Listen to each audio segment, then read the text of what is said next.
नेपाल और श्रीलंका के तर्ज पर यहां घटना को अंजाम देने के लिए हवा को और मजबूत करने के लिए, हवा का रुख इस दिशा में मोड़ने के लिए जबरदस्त प्लानिंग हो रही है अमेरिकी डीप स्टेट की तरफ से। और उसमें बाइडेन रहते या डोनाल्ड ट्रंप रहते, ये मटेरियल है, लीडरशिप मटेरियल है। कौन सा मैटर करता है? वहां का डीप स्टेट मैटर करता है। और डीप स्टेट की ख्वाहिश है कि भारत अगर मजबूत होता चला गया तो ये फोर्थ लार्जेस्ट इकोनॉमी होगा, ये थर्ड लार्जेस्ट इकोनॉमी होगा, और फिर धीरे धीरे हम सबको परेशान करेगा और ये फिर आंख दिखाएगा। और यही ब्रिक्स को जाकर के सबको मिला रहा है। यही रशिया और चाइना के साथ मिलकर के एक नया पावर सेंटर खड़ा कर सकता है। तो भारत में रिजीम परिवर्तन कर दो, वहां पॉलिटिकल स्टेबिलिटी नहीं रहनी चाहिए। मोदी की एक बड़ी खासियत है कि पिछले 11-12 वर्षों से भारत में एक पॉलिटिकल स्टेबिलिटी की गवर्नमेंट, एक सरकार दिए हुए है। यही सबसे बड़ी मोदी की सफलता है और यह भारत सरकार की पूंजी है। और इसी कैपिटल पर अमेरिका की नजर है कि पॉलिटिकल स्टेबिलिटी कैसे हो गया। इसमें तो साल में बदलते रहना चाहिए सरकार, ये बदल कैसे नहीं रहा है, ये जीत कैसे रहा है। 2 टर्म कांग्रेस की भी सरकार रही, लेकिन वो कांग्रेस की ऐसी सरकार थी जो अमेरिका कहता था वही मनमोहन सिंह करते थे। मनमोहन सिंह बेसिकली अमेरिकी सरकार के यहां पर एजेंट थे। एजेंट, संपूर्ण एजेंट जिसको कहते हैं, वो एजेंट थे। अब आप कहेंगे कि नहीं 1991 में जब ओपन अप हुआ इकोनॉमी तो हम आगे बढ़े, बिल्कुल सही बात है, बढ़े। लेकिन बढ़ने के क्रम में हमने खोया क्या?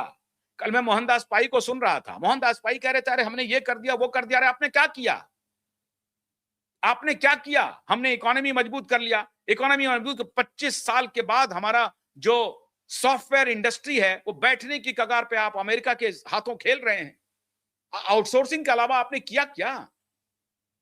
क्या किया? हमारा रिसर्च एंड डेवलपमेंट कहां गया? हमारा अपना ऑपरेटिंग सिस्टम कहां गया? आपने अगर बहुत करना था तो करते, आपने अपना ऑपरेटिंग सिस्टम बनाया क्यों नहीं? हम क्यों माइक्रोसॉफ्ट पर डिपेंडेंट है? क्यों आज तक नहीं? तो स्थिति बहुत भयावह है। लेकिन यूरोपियंस ने अभी कहा है कि हम रसिया से बात करेंगे, ये अच्छा संकेत है।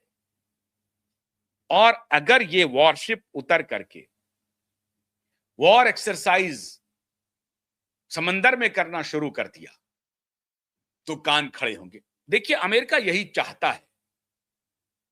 अमेरिका अभी वेनेजुएला पर कर लिया, डेनमार्क और ग्रीनलैंड पर भी करेगा, उसके बाद कोलंबिया, उसके बाद मैक्सिको, इस सब पर हमला करेगा। बीच में सीरिया पर उसने हमला कर दिया। ईरान में 10-15 दिन में हालात और खराब हो जाएंगे, रिजीम परिवर्तन होगा और ये जो शाह है वो वापस आ जाएंगे। जो अभी तारीफ कर रहे हैं कि डोनाल्ड ट्रंप की निगाह में आपका प्रदर्शन बहुत जबरदस्त हो रहा है, करते रहिए। तो रिजीम परिवर्तन ईरान में अवश्यंभावी है। वहां पर इजराइल की भी नजर है, तो इजराइल में रिजीम परिवर्तन अवश्यंभावी है। और अगर ये वॉर एक्सरसाइज शुरू होता है, अमेरिका को फायदा होता है। ये बात मैं पहले बता चुका हूं कि अमेरिका कुछ भी नहीं है, अमेरिका युद्ध और अशांति का उपज है। युद्ध और अशांति उनके लिए आप समझिए एटीएम है। युद्ध होगी तो उनका माल बिकेगा। तो ये आप ये मत समझिए कि रशियन वॉरशिप पहुंच गया है तो लड़ाई शुरू हो जाएगी। अंततः अमेरिका ही फायदे में रहेगा। 1.5 साल उनका सबका अपना बिक जाएगा माल।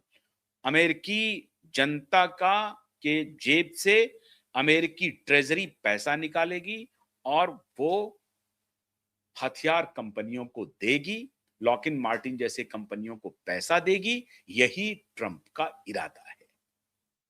बाइडेन ने कोविड के नाम पर पैसा निकलवाया, बिलियंस डॉलर अमेरिकी खजाने से, और ये युद्ध के नाम पर अमेरिकी खजाने से पैसा निकालेगा। क्योंकि अभी ये कह रहा था कि हम तो डेनमार्क को खरीद ही लेंगे, एक एक आदमी को खरीद लेंगे, $10,000 से लेकर के $1,00,000 दे देंगे। लेकिन कल जब जर्नलिस्ट ने पूछा कि आप खरीदने जा रहे, बोला खरीदने की क्या जरूरत है? Why should we buy them? There is no need. So what we shall do? They will come automatically in our favor. So don't worry. उनको कोई परेशानी नहीं है, वो सब आपके साथ ही आ जाएंगे। आप क्यों परेशान हो रहे हैं? इस जर्नलिस्ट को वो खुलेआम कह रहे हैं। तो ये जो वॉरशिप पहुंच गया है समंदर में, इससे अमेरिका बैकफुट पर आ जाएगा?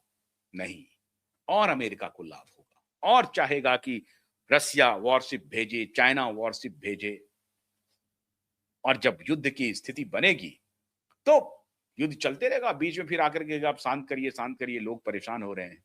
5-6 महीना बॉम्बार्डिंग होगी समुद्र में और उसके बाद सब शांत हो जाएगा। कहीं पर सिविलियन का थोड़ा बहुत नुकसान करके, अपना माल बेच करके निकल जाएँगे। तो ये हालात है।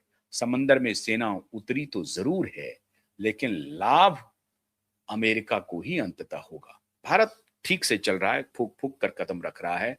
इस दोनों गुट को एक प्रकार से बाहर रख रहा है, लेकिन मजबूरी ये है भारत की कि बहुत लंबे समय तक इस तरह से भारत चल नहीं सकता है।